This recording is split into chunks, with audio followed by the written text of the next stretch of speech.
What is going on, everybody? Welcome to the next gear progression guide. In this one, we are going to be checking out the melee and ranged gear progression for CERBERUS. And if you didn't know, yes, ranged can be used against CERBERUS. The blowpipe and the twisted bow are two viable options for this boss, so we will be checking that out second in this video. But without further ado, and any more babbling from me, let's get started. We're going to start out with the melee gear progression. First up in the helmet slot, we do have the Slayer helmet or the Black Mask. The Slayer helmet obviously is best in slot, followed by the Black Mask. Neither of these have to be imbued if you're using melee, because they normally just give plus 15% to attack and strength. But for the range version, which we'll check out in a bit, it does have to be imbued.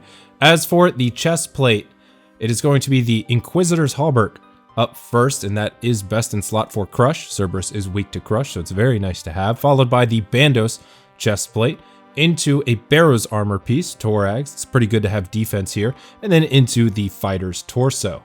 Next up in the leg slot, Inquisitor's plate skirt, once again, very good for crush bonuses, followed by the Bandos tassets into the Barrow's legs. This here I have pictured Thorax, but you can actually use any of them, followed by the Obsidian plate legs, which do give a strength bonus, and then into the Dragon legs for the last slot.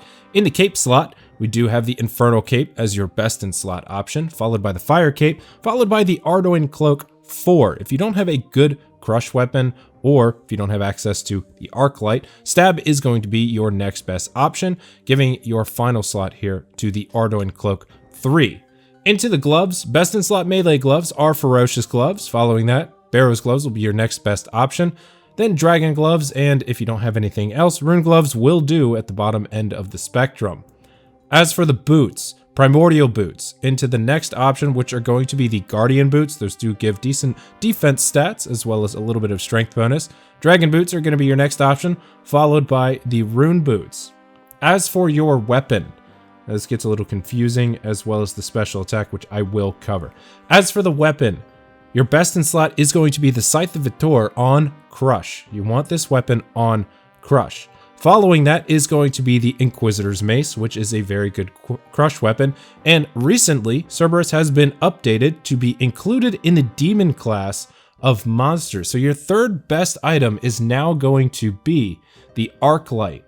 The Arc Light is very good at Cerberus, giving it the third best in slot option for this boss. It used to be the Grazi Rapier, which was a very expensive item. At the current time, it's about 105 mil or something like that. But now, the Arc Light doesn't cost you anything to get, just a little bit of time to get Ancient Shards and some quests for the Dark Light. Your fourth option is still going to be the Grazi Rapier, but I don't know why anybody would use anything past an Arc Light. It's very easy to acquire. And last is going to be the Abyssal Bludgeon, which is a very good crush weapon. But once again, get the Arc Light if you don't have it. It's very good here. In the shield slot, it's going to be a switch here. Now, if you do have the Spectral Spirit Shield, you do want to have that with you for a switch. Your best in slot combination is going to be the Avernic Defender with the Spectral Spirit Shield, followed by the Dragon Defender and the Spectral Spirit Shield. Obviously, if you don't have the Spectral Spirit Shield, then it would just be Avernic into Dragon. I don't have the Rune Defender listed here, but if you do have a Zerker account, Rune Defender can work for you. Take a lot of damage, but you can do it. As for the Amulet slot, the Amulet of Torture is your best in slot option for DPS. Now, following that is going to be the Amulet of Blood Fury, which actually is better for trip longevity.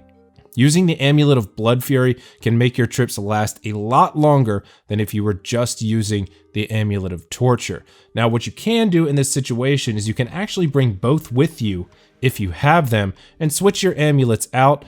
I don't personally recommend it. I just camp the Amulet of Blood Fury, but if you are thinking about cost and using those charges of the Amulet of Blood Fury, you can bring the Torture Amulet to swap it out. Following the Amulet of Blood Fury is going to be a regular Amulet of Fury, followed by the Amulet of Glory.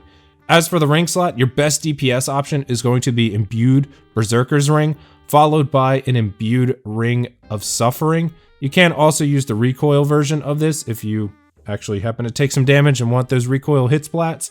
And your last option is going to be the Ring of the Gods Imbued for the prayer extension.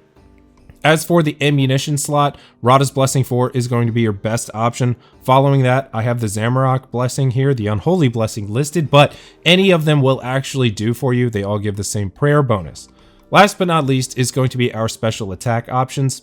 Now this is where it gets a little fuzzy.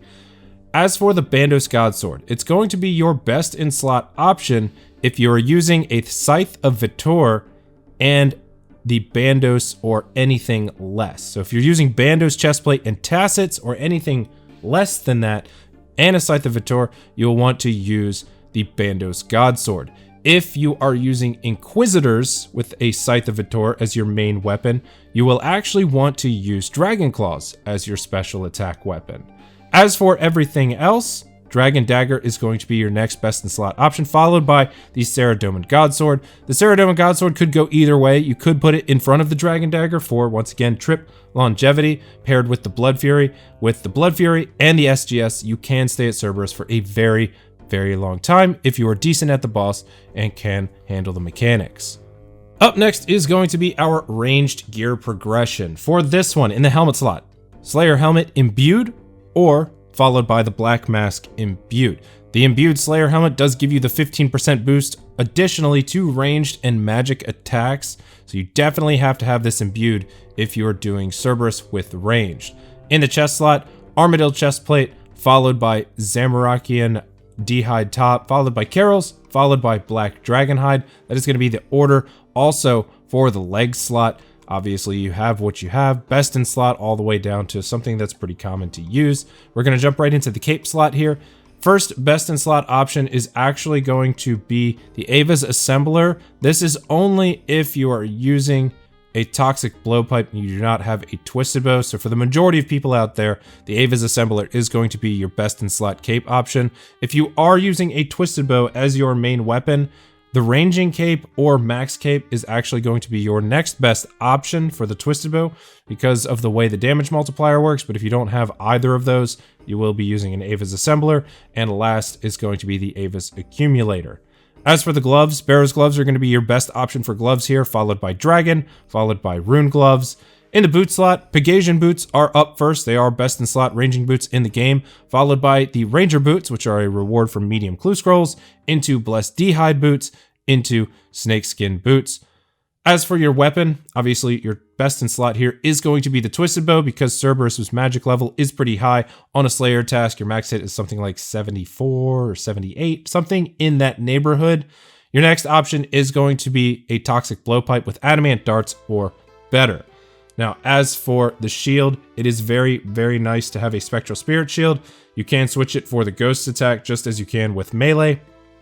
As for the Spectral Spirit Shield, that's it. That's really it. You're not going to want to use a crossbow or something like that at Cerberus, so having any other options for the shield is not really important. In the amulet slot is going to be Necklace of Anguish, your best option, followed by an Amulet of Fury. Unfortunately, the Amulet of Blood Fury does not work with ranging style attacks, so we can't use that with our range setup. Your last option is going to be the Amulet of Glory. As for ranging, your best in slot ring is actually going to be the Ring of Suffering Imbued because Cerberus will use ranged attacks on you, and obviously using ranged armor, you're going to have a lot less ranged defense, so they can hit quite a bit of damage on you, so you want to have that little extra damage boost if you are using a Twisted Bow as your main weapon. As for the next option, Archer's Ring Imbued, if you are using a Toxic Blowpipe, you are going to want to use the Archer's Ring instead of the Imbued Slayer Ring. I know there's a lot of stuff that's going on here, but I promise all of this will work. Your last option is the Ring of the Gods Imbued for the additional prayer bonus. Ammunition slot, it should be kind of self-explanatory. Dragon arrows followed by amethyst arrows, followed by rune arrows. Into the knives. Now, as for the knives, this is going to be your weapon switch with the Spectral Spirit Shield if you do happen to have one.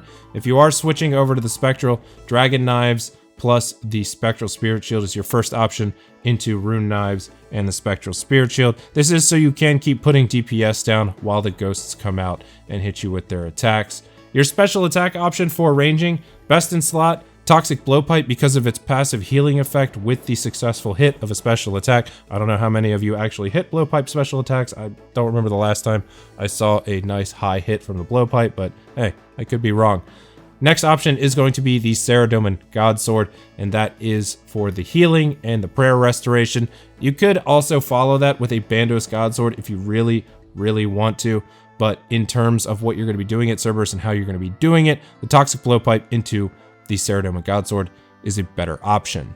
All right, everybody, that is going to do it for the Cerberus gear progression guide. I hope that if you didn't know something, you found it through this video. Now you can apply that knowledge to fighting Cerberus in-game and get all the Pegasian, Primordial, and Eternal crystals that your heart desires. Well, hopefully not a lot of Pegasian crystals, maybe just one to complete the log. We don't want those.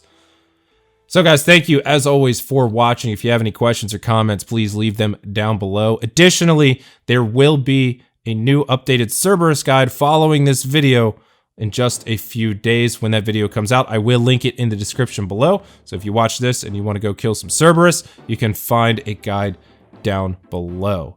Thank you guys for watching. If you haven't done so yet, please subscribe to the channel. I will see you on the next one. Take it easy, everybody.